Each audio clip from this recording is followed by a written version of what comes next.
kusoo dhawaada page-ka cusub ee Engineer Axmed Maxamed waa muhiim inaad ku soo birto page-kan si aad ula socoto waxyaabaha page-kan la soo dhigayo oo ka mid yihiin wararka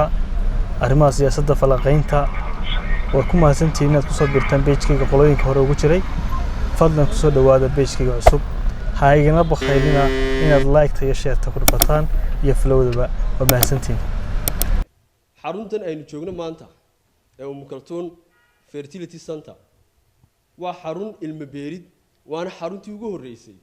ee Soomaaliland ama Soomaaliyeed laga sameeyo taasoo ah baahi aad iyo aad loo qabay darteed ay keentay in la abuuro xaruntan waxa yimaada dad doonaya ilmo beerid iyo sidoo kale dad xanuuno kale ka cabanay labadaba yimaadaan waxa qof kasta oo yimi waxa uu ku yimi ogolaanshihiisa lamaana noo yimaada iyagoo ka soo baarandigay inay shul iyo shalba labadaba inay ka helayaan inay labadaba diyaar u yihiin inay ku guuleystaan inay ku guuleysanba ayay u yimaadaan xaruntan oo aan u diyaarinay runtii dadkii khibradda u lahaa waxaana soo maray dad badan oo adeegyo dheeraada si dhakhtaradu idin ka warrami doonto aan u qabanay diyaarna u ah in xaruntu ay diyaar u tahay inay qabato oo iyaguna doonayaan muxuu ahaa arrimo dheeraad ah in loo sameeyo sidoo kale waxaan idin sheegayaa dhakhaatiirta timi ee joogta halkan inay dhakhaatiir khibrad u leeyihiin wax kasta oo ay qabanayaan iyo shaqadoodaba sidoo kalena liisankii looga qaaday sida arkaysaan qaarkoodba halkaas ku arkaysaan liisankii way haystaan dalka haddaba waxa xusid mudan ilaahay khayr siiyo Dr. Cabdiraxmaan in badan oo kamid ah oo arkaysaan dadkii wax loo qaban kari waayay waa loo celiyay lacagtii taasoo xaq noogu lahayn annagu ka saxeexnay inaanu lacagtii u celin laakiin ilaahay khayr siiyo dhakhtarku markuu duruufo badan arkay darteed wuxuu dhahay loo celiyo lacag kasta gashay qofka oo yaan waxba la weydiin annagoo taas ka duulayna waxa kale oo farxad ah inaanu sidoo kale halkan Kaltuun Fertility Center ilaahay baa horta mahadle ilaahi ku guuleeyay sababtoodana ay ku yimaadeen caruur badan oo ifka hadda jooga oo mid farxada dalkana oo farxad dadkeena oo farxadaas darteed ma sha Allah baan oranayna dadkii ku guuleystay waa mid aan la ilaawi karin runtii oo Kaltuun Fertility Center ay soo kordhisay waxaan doonayaa inaan faahfaahin idinka siiyo oo aan ahayn markii koobaad xaruntan iyo sida ay u shaqeyso xaruntan marka koobaad waxa yimaada qoys wada socda run ahaantina baahiyo kala duwan qaba qoyskaas markuu yimaado xaruntan wuxuu la kulmaa dhakhtarku markuu xaaladahooga caafimaad u baaro daaweyn kala duwan baa dadka la siiya daaweyntaas oo noocyo badan kala leh ayaa dadka markaa loo fidiyaa cidda haddaba beeris noqota in ilmo loo beero markay ku soo qancaan talada dhakhtarka waxay yimaadaan xafiiska tala bixinta xafiiskaasi wuxuu u sharaxaa arrimo dhowr ah arrimaha waxaa ka mid ah rajada lagu qabo hawshan loo qabanayo inta ay leeg tahay wuxuu u sheegaa kharashaadka bixi doona iyo muddada ay waxaan socon doonaan haddaba iyadoo waxyaabo badan saameyn ku yeelanayaan beerista oo ka mid tahay da'da qofka loo beerayo muddada waxaan qaadanayso iyo hooyadii makaankeedu waxaan muu diyaarsan yahay oo intaba shaqada la qabanayo uu dhakhtarku xil iska saaro iyo hawlwadeennada kale caafimaadka goobta ku sugan dadka waxaan ugu talagalnaa hal bil inay hawshoodu ku dhamaato laakiin inta aanu ilaahay ugu talagelin ama se makaankooga aanu markaa u diyaar ahayn bila iyo sanadaba way qaadataa sida adduunyada oo dhami ogtahay qofka marka daawooyin baa loo bilaabaa daawadaasaa loo sharaxayaa side effectiga iyo dhibaatada ay leedahay daawadii marka loo bilaabo muddo qaadanaya ugxantii baa soo saaraya waa laga soo saaraa marka laga soo saaro haddana waxa la yiraahdaa haddaba halkii lagu celin lahaa diyaar miyay tahay qolada u diyaartay 3-4 cisho gudahood ayaa lagu celiyaa laakiin qolooyin baan u diyaar ahayn oo sanada qaadata sida dadkayagii aanu u shaqaynayba qaar ka mid ah hawshaas markay dhamaato cidii markaasi positive noqotay ee ilaahay subxaanahu wa ta'aala ku irsaaqay awlaad ugu tala galay waa alxamdulillah oo maantaba way joogan caruurii goobtan ku dhashay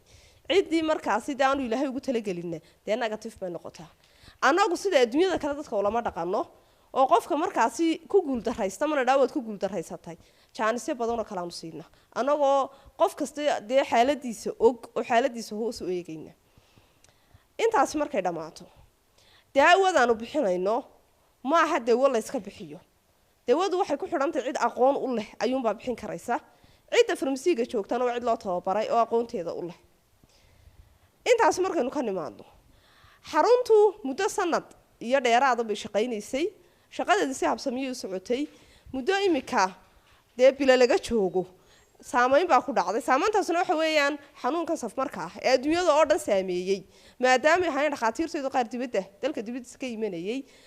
waxaa xarunta shaqadeedii waxoogaa joojiyey waa xanuunkan safmarka ah ee coronavirus ee adduunka oo dhanba dee saameynta ku wada yeeshay alxamdulilah tiina way naga soo gabagabowday insha allah bishan soo socota 3 waxaan ku han weynana dib u furno xaruntu dhammaan hawlaha ay qabataa waa intaa dadka xanuunada gaarka ee baahiyaha kale qaba ee cudurrada dee hooyooyinka ka cabanaya ma fiixaata wax kala ahaatay iyadana si gaara loo daweeyaa ciddii kale dawadooda kale la siinayana dawadeeda sideeda loo siiya waxa ku qoran halkan wax kasta oo la qabanayo waayo markay soo dhamaato sheeko marka hore lacagta laga qaado marka ugu horeysa waa la taliyaa waa loo sharxaa marka loo sharxo ee waxooda la baaray la arka marka maanta inay u baahan yihiin hawsha la galo waxa laga saxaa warqad qoran tahay ay ku qoran tahay in wixii la qabanayo ay tahay baqtiyansiibka konton iyo wax ka hooseeya haddii ay hawsha loo qabanayo marka inaan lacag lu soo noqonaysa aanay jiri doonin ayaa u qoran oo laga saxaa gidigood iyadoo taasi jirto ayaa haddana marka dadka qaarkood arkay duruufaha iyaga haysta darta qaarkood marka arkay duruufaha qaarkood haysta ayaan kalifay in anigu bixiyo lacagta oo siiyo qof qura ku sheegana ma jirto ama ka hadlay arinta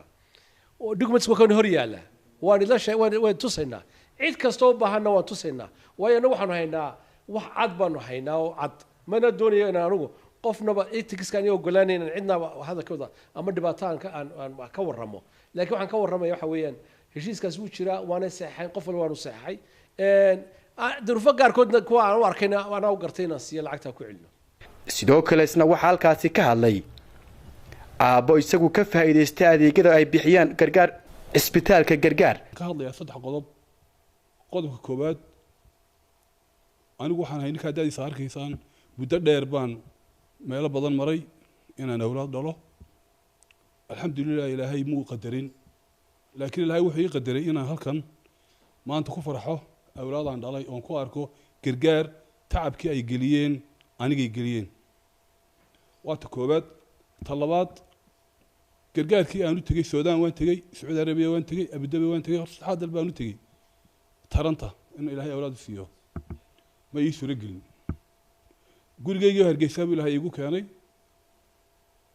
dhakhaatiirtii aan la kulmay ee halkan iigu timi hindiya laga keenay Cabdiraxmaan keenay qaar khibrad u leeyahay haayeen anigoo xaasaskay laba xaasbaan labada xaasba waan keenay halkan waan ka hawl galay labadii xaasba mid ilaahay wuxuu qadaray inaan awlaad ay calool galaan midna ilaahay wuxuu qadaray inaanay suura gelin labadii xaasna waa joogaan waxaan mahadinayaa ilaahay isiiyey heshiiska aan dhakhtarka la galay la akhriyay ama imika hor yaale agreementkan galay dee 100% ma ahayn 50% buu ahaa 50-50 buu ahaa inay suurto gasho iyo inay suurto gali weydo hadday suurto gali weydo dee cidna waxba kuma aanan lahayn oo heshiiskan saxiixnaa bacanka gabadh walba ninkeeda la socday wax saxiixayay xaas wal oo halkan yimi way wada socdeen lamaano ninku wuxuu saxiixayay 100% inay suurto gasho inay suurto gali weydo wax heshiis ah haddii ay suurto gali weydo lacag baanu leenahay oo nala soo celinayaana heshiiska kuma qorayn